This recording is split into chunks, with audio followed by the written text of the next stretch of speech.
We might just have a little bit of a smaller crew today. Thanks, Heather, for starting the recording. So welcome to the July NHA Best Practices call. My name is Alex Gradwell. I'm with the Maritime Washington National Heritage Area in Washington State, obviously. This is the second in a two-part series about youth education in NHAs and kind of all the different ways that we approach that. And today we are lucky to have two folks sharing with us. We have Lois from the last Green Valley National Heritage Area, who's going to share about their trail camp. And then we have Julie from Sangre de Cristo NHA, who's going to discuss a couple different of their youth programs. If you have any questions throughout, please feel free to put them in chat or just hang on to them. I'm going to let both folks present, and then we'll do Q&A as a group after that. So make sure to note your questions because we'll have time to discuss at the end. Other than that, it's kind of same as usual. Lois, I will just hand things over to you. Let me know if you have any trouble with screen share. I will be here for tech support. Okay. All right. Hi, everybody. I am Lois Bruinooge, Executive Director of the last Green Valley National Heritage Corridor. Let me share the screen and start a little PowerPoint. All right, come on, start. There we go. Everybody, is that good? Looks great. Okay. All right. For those of you who don't know us, we're in Eastern Connecticut, South Central Massachusetts. We cover 35 towns, 1,100 square miles, and about 300,000 people. We were one of the first heritage areas that was designated back in 1994, and our legislative purpose is a mouthful.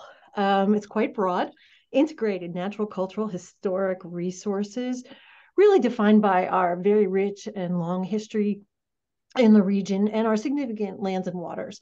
We are framed by the Quinebaug and Chautauqua Rivers Valley. And in fact, that was our name when we were first designated. We were the Quinebaug and Chautauqua Rivers Valley National Heritage Corridor. No one could say it, no one could spell it. And we actually have a new name. You know, we are now officially called the last Green Valley National Heritage Corridor. And one reason is because we are still incredibly rural. Of this satellite photo, that's probably a little enhanced, but certainly not by us, you can see the sprawl between Boston and Washington, D.C., represented by all of these lights at night. And here we are in the middle, kind of this dark notch. We're still 84% forest and farm. And we like to say we're green by day, and we are dark enough at night to be able to see the stars. So 84% forest and farms means we are quite rural, and we have well over 500 miles of trails in our National Heritage Corridor. One of the trails that runs through the corridor is an old rail bed. The state owns most of it, and it runs from about 40 miles from the northeast here in Connecticut, Thompson, down to the center of the state. And it's called the Airline Trail. It has a fascinating history in and of itself, but right now it's a wonderful recreational resource and asset for the region. Back in 2021, as we are coming out of COVID, one of our towns, the town of Thompson, who's up here on the edge of the Airline Trail, asked us if we'd be interested in partnering with them to run a trail camp. We would theme it around the Airline Trail and try to do activities in and along the trail. Honestly, for most of the kids, hiking the Airline Trail itself is pretty boring. It's flat. It really does look the same, you know, from one end to the other. There's some pretty places, obviously, but it's not the most exciting thing. So the idea was to plan a lot of activities in and around the Airline Trail, but basically use it as an organizing theme. We jumped on board for a couple of different reasons. One is, well, here are some of the goals that Thompson presented to us, as well as the things that we developed with them as we started brainstorming about what this camp could look like. It was really meant to be a supplement and enrichment, better than the traditional summer day camp. You know, this would be something new and exciting for kids to do. We really wanted to focus on middle school youth. We wanted to keep it affordable. We wanted to be able to travel each day, offer a variety of activities, and give kids a chance to socialize and interact in a very different way, and really rebuild some of those skills post-COVID. We jumped on board because we thought it was a great way to advance our natural, cultural, historic, integrated mission. And we had a new strategic plan that the board developed, and then we wanted to increase youth engagement. So we went all in. Oh, hopefully you can see the whole thing. So for 2021, we worked out the following responsibilities. One, as the last Green Valley, we are not the day camp providers. We worked with the town recreation department. Their job was to provide the camp counselors, do all the training, the first aid, all that stuff that they needed to do. They would provide indoor space when it rained. They had transportation lined up, and they handled the basic camp registration. We brought in the social services agency. They could identify very specific youth that they thought would benefit from the camp, and they would screen and qualify the low-income families for scholarships. Our job was to bring in all of the partners who were going to help run all of these enrichment programs each day. And we paid them all $100 to $400, depending on how many hours they spent with the kids. We thought it was really important to pay them because we knew in order to make this camp sustainable over the long term, in order to keep the partners on board, providing even these little stipends would make a big difference. As the nonprofit, we were the ones who would submit the grant applications. In fact, the town had identified a grant that they wanted to apply for, but they couldn't be the applicant. So really, that's why they came to us, I think, to start out the camp, because they needed us to submit the grant application. And then we agreed to handle all the finances other than the basic camp registration. And we've actually followed this model in 2022 and 2023 with the town of Thompson, and split up the responsibilities this way. So the town went ahead and advertised for 2 weeks of camp, one at the very beginning of the summer and one at the very end of the summer. And the reason we did this was because they could use their existing day camp staff. This was like an extension of the camp. They didn't have to hire new people. They could use the same staff, just a week at the beginning that was a little bit earlier and a week at the end that was a little bit later. $75 for Thompson residents, and residents of surrounding communities $100. It's a really affordable camp. And it's in part because we were able to obtain some grant funding to help pay the stipends for all the program participants. The camp director was really detailed, and we worked with them to build very comprehensive schedules, from 8:30 in the morning to when they got back on the bus at 3:30 in the afternoon. You don't need to read all the text. I've got some cool pictures of all the different activities. And so what we tried to do was to do something very different every single day. So the first day was a little bit of what's in your backpack, a little bit about hiking safety, and we hiked to the tri-state marker. It's actually an obelisk that's right at the Rhode Island, Massachusetts, Connecticut border, which is kind of cool. The kids can wrap their arms around all three states. And on the way back that day, they stopped at a flower farm and learned a little bit about the farm and made some bouquets. So it was a fun day. Second day, they went to one of the historic mansions and did a team building exercise, building pontoon bridges, got to take a tour of the Victorian household and play games from the 1800s. This is one of the oldest, if not the oldest, bowling alley in the country that's still in use. So it was fun activities for the kids. The next day, they went to a farm. They walked the property with the owner. There are a number of Native American lithic structures on the property. They got to do some fun stuff in the farm gardens, and they also did some letterboxing. They made their own stamps and got letterboxing journals and went searching for a letterbox. Next day, we had a raptor rehabilitation program come in, and you can't tell, but in this box on the upper right-hand corner, there's a bald eagle there waiting to come out. They rehab the birds that they can, and they have a number of birds who they haven't been able to release. And so they work with them until they're comfortable enough doing public presentations.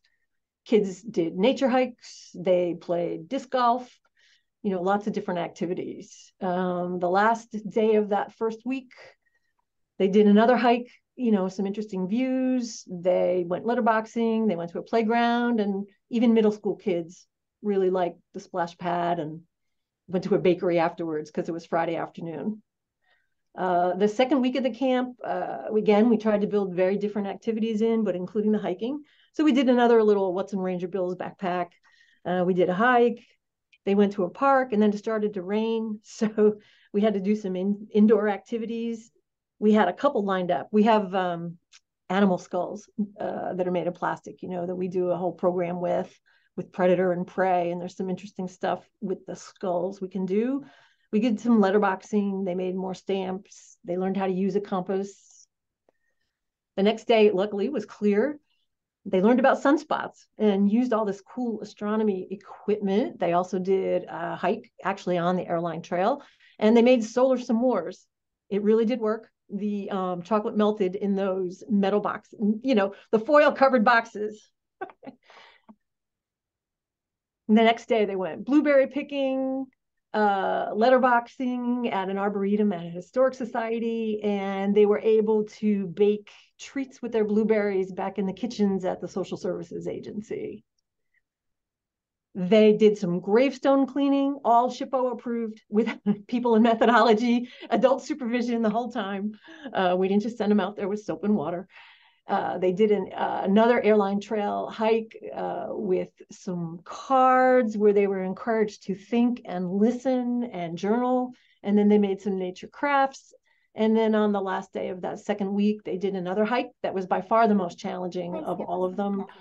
They did some water quality monitoring. And because it was Friday afternoon, they went for ice cream. Verify or confirm my appointment tomorrow at 9. So, Kathy, please mute yourself. In 2021, we had some success. We only had 9 kids each week. This was coming out of COVID. We actually thought we were going to have more. So we really only reached 18 kids. We did actually fulfill the original goals of all the partners. The kids who did participate had a very good time. They truly enjoyed the variety of activities. They did like the hiking, and it got progressively challenging as the 2 weeks went on. We had excellent feedback from the parents, all of the partners that were involved, from the historic homes to the farms. They really appreciated the project because we were providing at least, small stipends to all of them for participating. And we did obtain grants and private support, totaled about $6,600. And that let us really keep the cost of the camp down. The registration fee was only $100. And most specialty camps, particularly ones that take kids to different locations, are much more expensive than that. And with the grant funding, we were also able to offer some additional scholarships to low-income children who were able to attend as a result of those scholarships. There were challenges, even getting that camp counselors to try to, spend those extra 2 weeks on either end of the summer was challenging. And we did have to pay more for transportation than we originally thought. The town thought they had a van that they could use for both weeks. They didn't. They could only use it for 1 week. And we literally had to rent, just a regular passenger van from the whatever local rental car shop. And so we had to pay for that. The travel distance was actually too ambitious. We tried to go find activities all the way along the airline trail, and the kids spent too much time on the bus. We really needed to keep the travel closer to home, I would say within 30 minutes, not 45 minutes to an hour. There just wasn't enough time to do fun things for very long if you're traveling an hour on the bus. We also didn't do a good job planning for weather contingencies. Not all of those programs had alternatives if it rained. We got very lucky. We only had 1, maybe 2 half days where we had some rain issues and had to be indoors. And luckily we could fill those holes pretty quickly, but we knew we have to do a much better job planning for heat and rain related events. And of course, it took a lot of time to do the coordination. But we still thought we had a pretty successful model here. The kids really liked the activities. The parents thought it was great. The funders that we had been able to attract really liked it. So in 2022, hopefully I'm not running too long here, 2022, we were like, oh, we have a good pilot. Let's go for it. We wanted to expand into 2 community hubs. 1, stay with Thompson. 2, work with another community.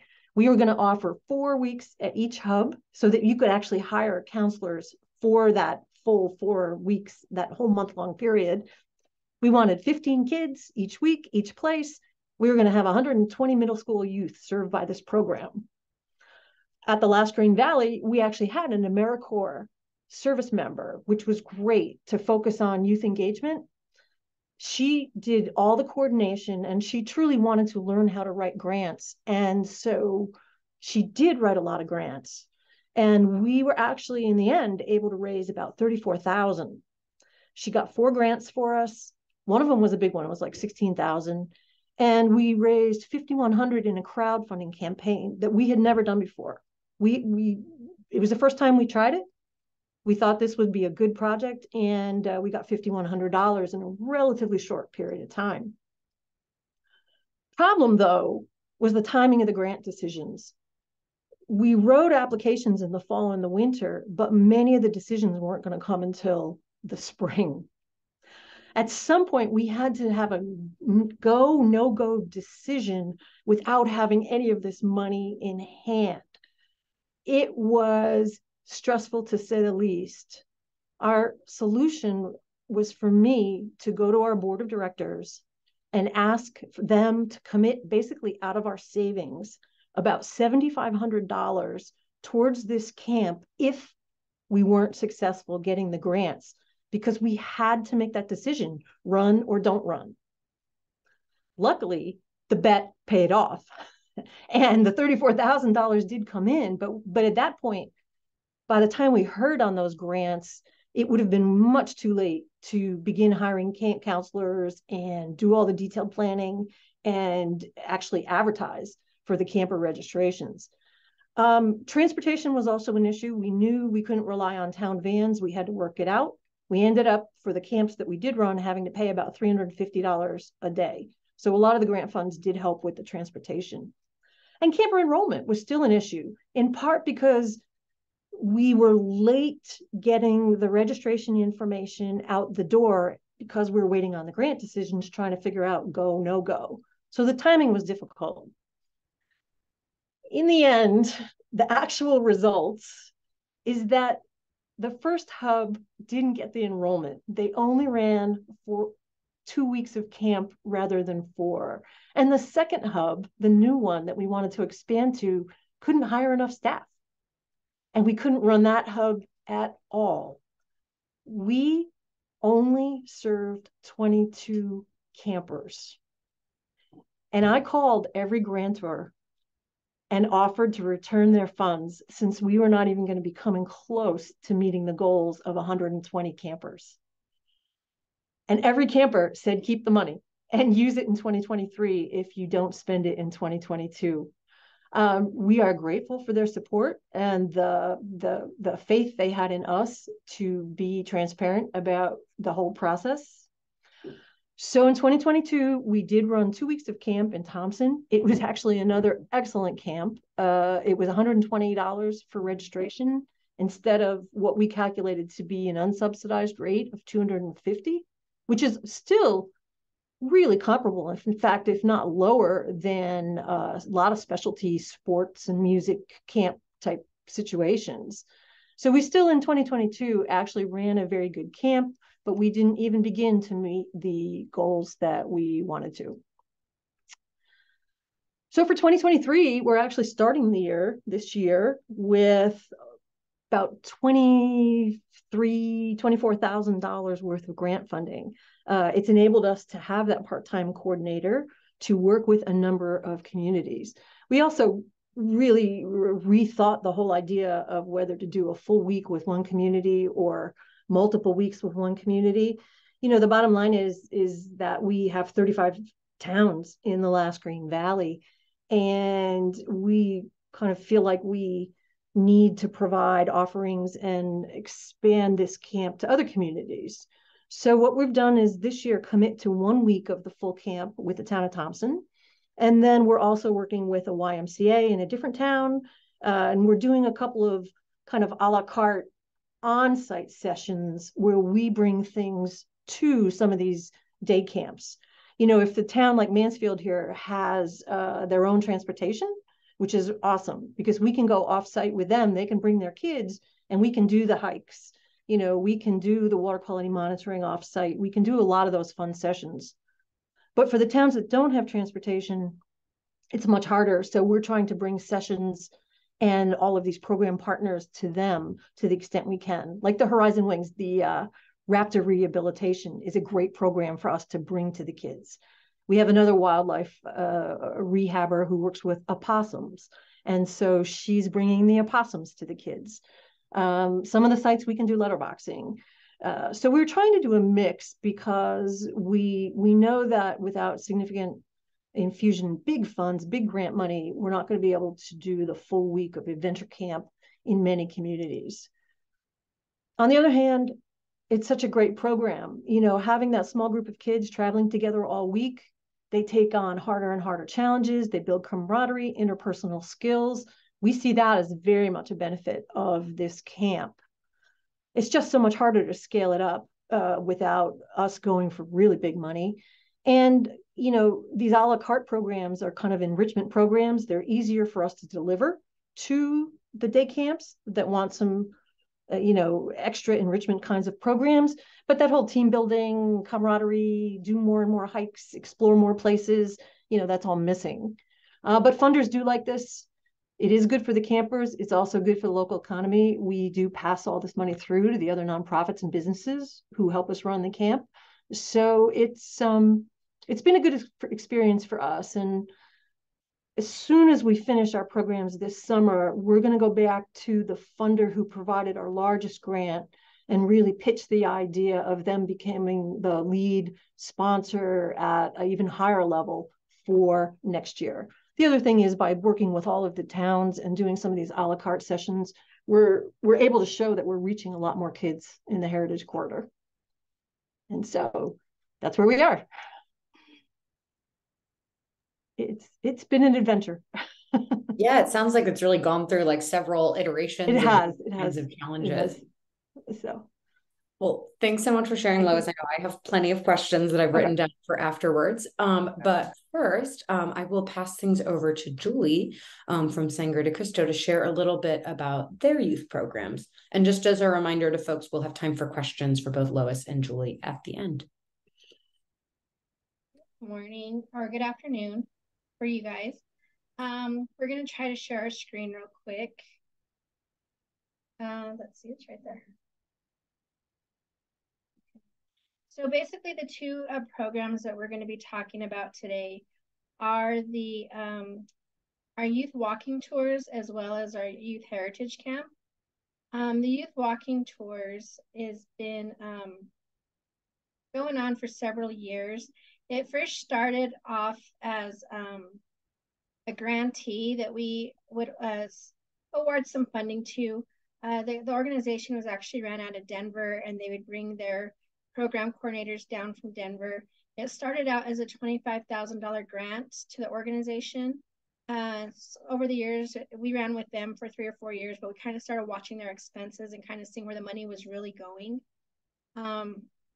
The expenses in the youth interaction, the organization would only complete a 3 to 4 day maximum day for scouting and recruiting of the students. So it was kind of really trying to shove as much as possible within a week while they were down from Denver. Most of the expenses were going to the grantee administrator for travel. We noticed too that since he wasn't local and working in the area, that it was the same tour happening every year. There was no new tours. It was just kind of the same tours, the same day, the same month, every summer. So the Heritage area with the board decided to bring the program in-house. What we first decided to do was once we recruited the kids, we started recruiting them in February, and their first day started the first Friday of April and runs through the second Friday of June. We usually ask them to work 4 to 5 hours a day within those Fridays. The first week that we have them, we have the kids sit down and we ask them what their interests are and what locations they want to know more history about and want to share with other people. And that day, they also develop the tours that they want to hold for the summer. The second week, we bring the kids in. We also start marketing with having them help us develop and design the marketing poster. And then they also start doing research. The rest of the summer, they continue doing research. We'll do a couple of trial runs, and we promote the tours through outreach, social media, posting flyers. We also hold 3 specific trainings for the youth for those for the walking tours. We have them take a self-defense course. We have them take a public speaking course, and we have them take a CPR first aid. The reason we have these trainings is we, as you all know, if you visited us last fall, we are in a very, very remote location where self-service doesn't work as often as we would hope for. So we have self-defense so the kids can protect themselves, and CPR first aid because it does take a while to get emergency units to where some of these locations are. The challenges that we have noticed in the past were the initial partners. We had to decide if they were in the whole process and the program for the right reasons. So that's why we decided to take it in-house. Recruiting youth has been a challenge in the past, and also getting the boards or the schools to help get on board and participate and help recruit children and let them know about what we're trying to accomplish. Another challenge was managing the program in-house. As you all know, we're only a staff of 3. So that's kind of hard trying to get that done too. Do we find contractors? Do we take time of our schedules and try to get it done? Another challenge was learning the state regulations and responsibilities of the heritage area for minors, as in how many hours do we have to have them before we have to feed them, right? Because adults, sometimes you go a whole day without eating and forget. Well, when you have someone else's kid, you can't forget to feed them. The next thing, go ahead. The changes that we decided to do was, again, we brought the project in-house. We made sure that each youth had a responsibility within each tour. In the past, they had 3 different tours and they would just assign certain kids to certain tours. What we decided to work different was the whole group had a responsibility at each tour. That way they worked as a 1 unit through the whole summer. The expense that we had from granting the program out was a $25,000 program. Now we have it cut down to a $13,000 program. And we have the youth involved more with the decision-making, the designing of the program, of the tours, the posters, the research, and how they're going to conduct it. We also have stipends for the kids that we do based on attendance. The surprises we've had is sometimes every Friday didn't work out for the youth, but they were really responsible and wanting to work with us, that they rearranged their schedules to complete their commitments. Sometimes they would actually meet other days instead of Fridays or do Zoom meetings. Like, they really took it upon themselves to make sure that their commitments were being completed successfully. They worked around their high school activities such as prom, state championships. They really built a huge, strong relationship amongst themselves.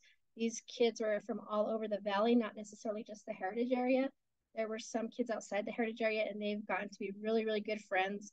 They still text us every now and then and email us about other possibilities and tours that they can go do on their own outside the heritage area and ask us for help. The lessons we've learned, again, is to recruit early. We do start recruiting in the end of January, beginning of February, with a deadline of March 1st. It's an application process. We start advertising as soon as possible. In the past, the previous partner was advertising the same week of the tours, which kind of isn't working at all for us. There wasn't much attendance. And make sure you have plenty of snacks those growing kids can eat. The outcome, recruiting was a lot easier this year. It was successful last year, so the kids started talking to their other friends, and so this last year we had a total of 7 youth tour leaders. Last year we had 4, so we grew to 7. The tour attendance also increased. I think the largest group we had was a little over 30, and it was more attended by the community, and actually our board started attending some of the youth tours, which was exciting. The community is now expecting and looking forward to the tours. We constantly get messages, texts, Facebook's questions like, when's the next tour? Are you doing it again? Are the kids going to come out again? The youth have like began to bond and work really well together, and they became lifelong friends. They've actually want to do a couple of more tours throughout the rest of the year. They want to do one around Halloween. They want to do one around Thanksgiving. So I let them know, you know, our program budget ended, but if you guys want to do it and start charging people, then you guys can do that and split the money amongst yourselves, which they're totally excited about. This year was kind of interesting. They had an idea to start doing ghost tours at some of these historical locations and doing night ghost tours and night historical tours. And that was actually our biggest attendance. It was the most successful. It was a really fun night, and the kids want to include more of the ghost hunting throughout other tours in the future. Let's see, the next program we have is the Heritage Camp. We started doing our own Heritage Camp in the summer of 2022. Youth are chosen through an application process. We recruit again at the end of January, beginning of February. We start accepting people in April. The tours or the camp usually runs the first full week of June. We typically spend 1 day in each of the counties of the Heritage area and 1 day at the Great Sand Dunes National Park and Preserve. We do try to keep our youth attendance small for the camp. That way we can individually and interact one-on-one with them. And it's kind of cute how they build that bond with you and they're able to freely ask more questions and put their 2 cents in and what histories they have heard. They're not so much as shy as if there's a larger group. We take the youth to enjoy cultural meals. That was their favorite part. Historic locations and traditional activities. This year they were involved in adobe making, Orno cooking, and other fun activities. The partners that we developed, a further partnership we developed was the Boys and Girls Club. Transportation was a big issue for the Heritage area. The Boys and Girls Club rents us a van for $25 a day and 53 cents a mile.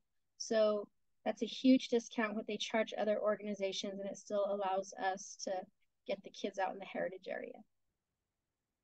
The challenges, again, recruiting the youth and getting the schools on board.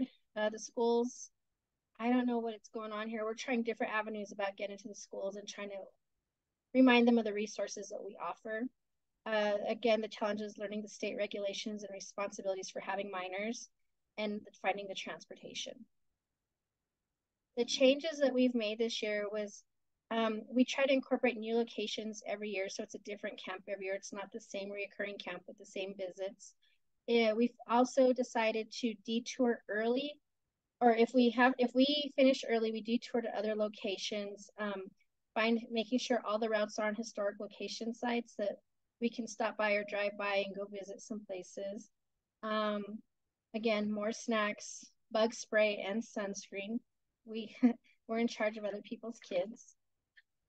The surprises was the way the youth bonded this year and the friendships they created. The group of kids were just really attached to each other and had these little jokes and conversations, and the whole van was laughing at times. They had their little mud and water wars at the sand dunes. They dug swimming pools. They built sand castles. They just had a really good time. One of the youth actually came to us from Wisconsin this year. Her grandma lives in the Heritage area, and she comes and spends the summers with her grandmother, and she's always been interested within the history. So she asked the grandma if she could join the camp, which she did. So that was pretty exciting. Is now we're starting to get youth that have roots to the Heritage area coming back to learn a little bit more. The lessons learned was keep the group small. It's easier for everybody. Always make phone calls in advance to locations and restaurants. This year, a restaurant canceled on us last minute because they forgot they were closed on the day that we requested to go visit. So we had to have a backup plan as always. Incorporating more interactive activities. The kids love to get their hands dirty and involved, and make sure we have plenty of snacks. The outcomes, the youth were excited with what they learned. They were excited to go back to their families and tell them the new history they learned. They were really shocked and discouraged that they didn't learn a lot of this information in the schools.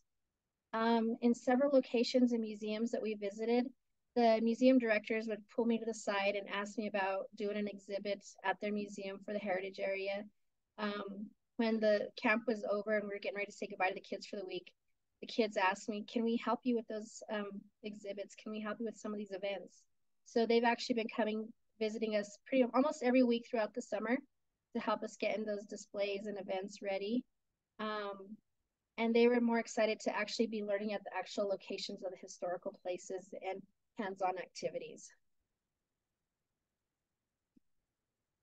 That's all we have. That was wonderful. What cool summer programs. I am stealing a lot of those ideas for ours as well.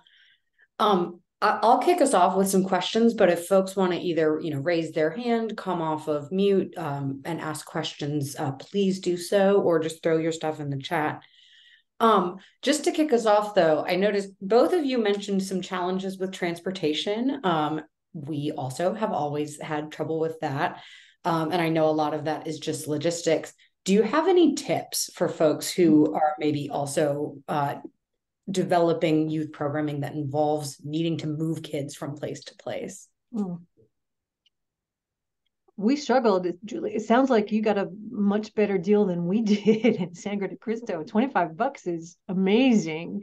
We actually worked with another nonprofit who transports kids in the area during the school year. So they had buses that were available, and it still cost us $350 a day to move kids back and forth. So we would love to hear other successful programs where people have gotten cheaper transportation. So what we were able to do is we noticed that the Boys and Girls Club, right, they had a lot of vans and a lot of kids that they transport around. So we just took a chance and called and asked, hey, do you offer these vans for rent, and can we use them? We'll pay for the vans, we'll pay for a driver. Like, we're desperate to get these kids transported. And they actually put us on their insurance and did a background check on Alina and I, and Alina and I now have free access to those vans when we need them. We are looking though, because we also run the Los Caminos byway, and heritage areas really can't own any assets. What we're trying to do is through the byway, see if we can apply for grants to purchase a touring van that'll be under Los Caminos name, and then just kind of get those the logos on magnets, right? So when we're out there with a different program, just slap a different magnet on the van and go. So that's kind of what the future looks like. We're just gonna have to see how we can do that properly. That's great. Thank you. Yes, I know, Lois, we have also ended up paying a kind of obscene amount of money to rent vans last minute because things fell through. So feel your pain. One thing I noticed that you guys both also identified as a challenge was recruitment. I'm wondering if you guys can each share, what kind of outreach methods have worked for you and what has proven to be not a great use of time. Some of the problems we encountered was a matter of timing, especially in 2022 when we were waiting on grants. And so I think if we got out earlier to advertise for these camps, it would help a lot. We were also, at that point, we're still kind of dependent on the town because they're the ones handling registration. So they're the ones who have to get it together to put the registration out there publicly. We try to amplify their flyers and social media and so on, but that piece of it was a little bit out of our control, because it's the town that's doing the registration. But we, social media, getting out there earlier, and we probably within the town they probably could get into the flyers of the back, get a flyer into the backpacks of the kids in the local schools. That would probably help a lot, and I'm not sure that they did that this past year. So what helped for us was social media posting and sharing. We also did a press release in the local newspaper, posters, flyers. So that was able to help out a little bit. Again, we tried going through the schools. That didn't help out so much, but I think the most successful part was word of mouth, right? After the kids attended the first camp, they started telling their friends about it. So then we got a whole new group of kids the second year. Sounds like a real multi-pronged approach from both of you, though. It looks like we have a question in the chat for Julie. Julie, how did you handle the dynamics when you had to take over your program from an existing partner? How did they feel about that? At first they were resistant, right? But we kind of had to point out that the fact is, who's really benefiting out of this? It should be the kids, not two personal individuals.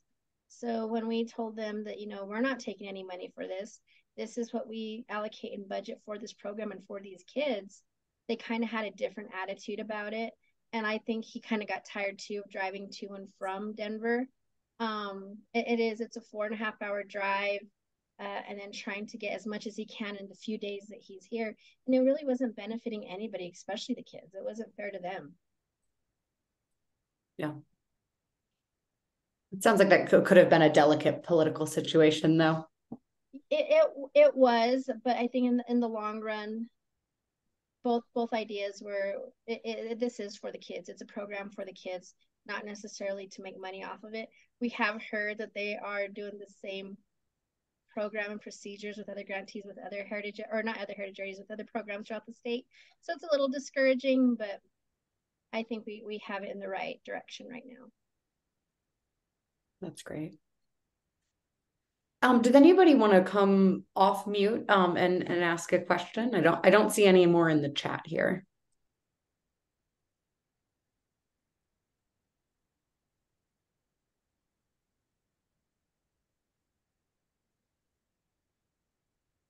Yeah, Victoria. Hi. Hello, everyone. I do have a question about how do you evaluate the people that are engaging with your youth? What type of safety protocols are not just training, but background checks, that kind of thing, in order to be able to engage safely with our youth?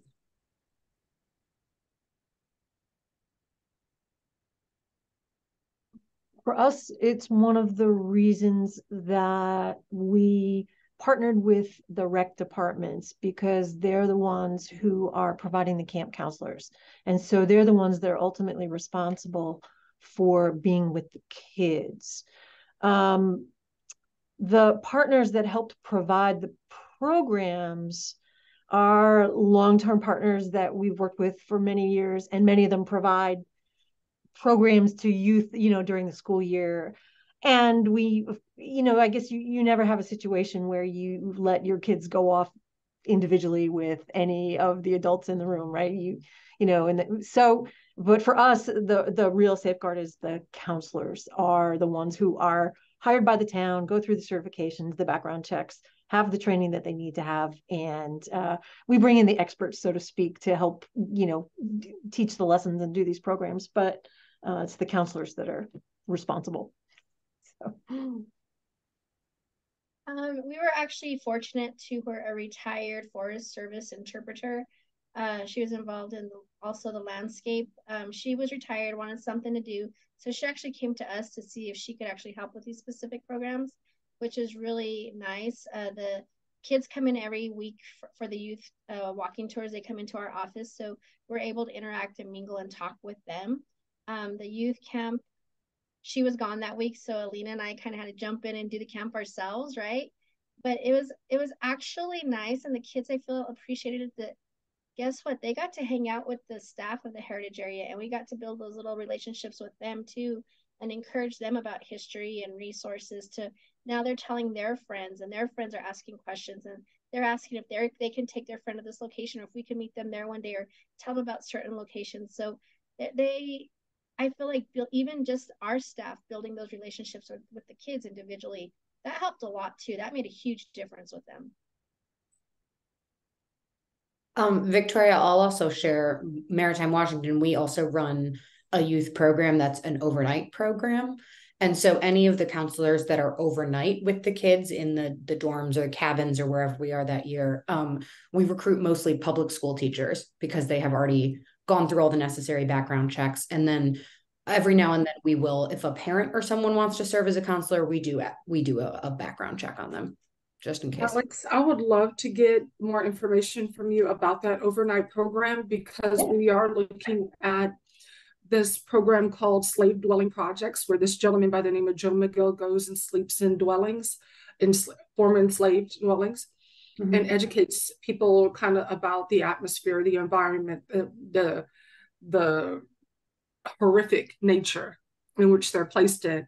And so I want to do that on a certain level, but with Gullah Geechee culture. And then I think a sleepover would be amazing at some of our partner sites along the corridor. So I'd love to be able to talk to you about that.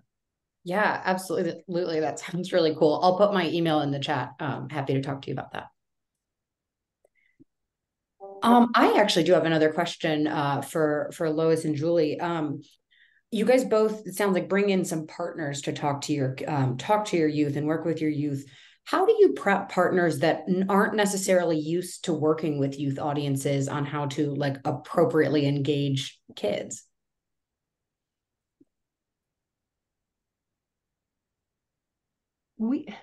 Many of the partners that we brought in have been working with kids for a long time, so maybe it's a little bit of a less of an issue.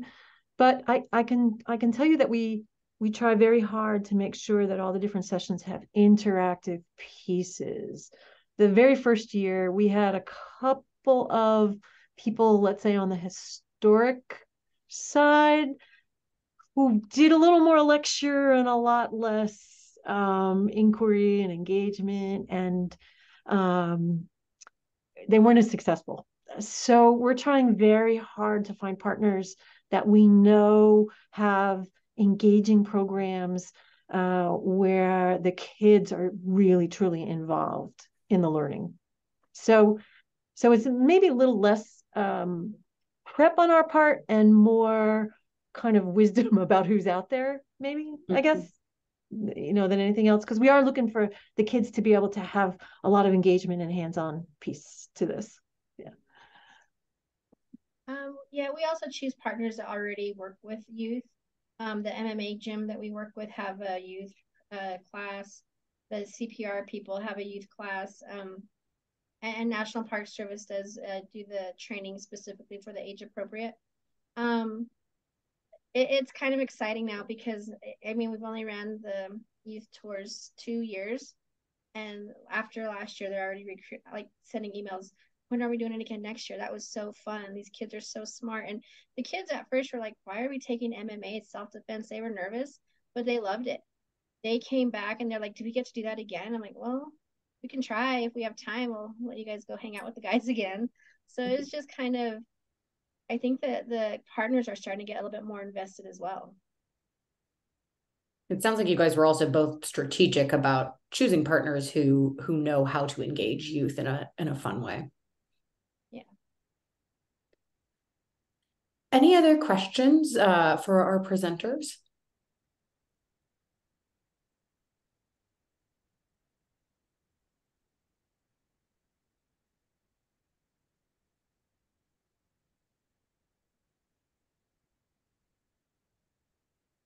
Okay, well, I think if that's all we have today, I just want to thank you guys once again for sharing. I know I learned a ton seeing in the chat. I think a lot of other people did as well. Really appreciate you guys sharing your ups and downs and all the crazy fun things that you've learned through this. So thank you so much for joining us. Thanks for having us. Okay, bye.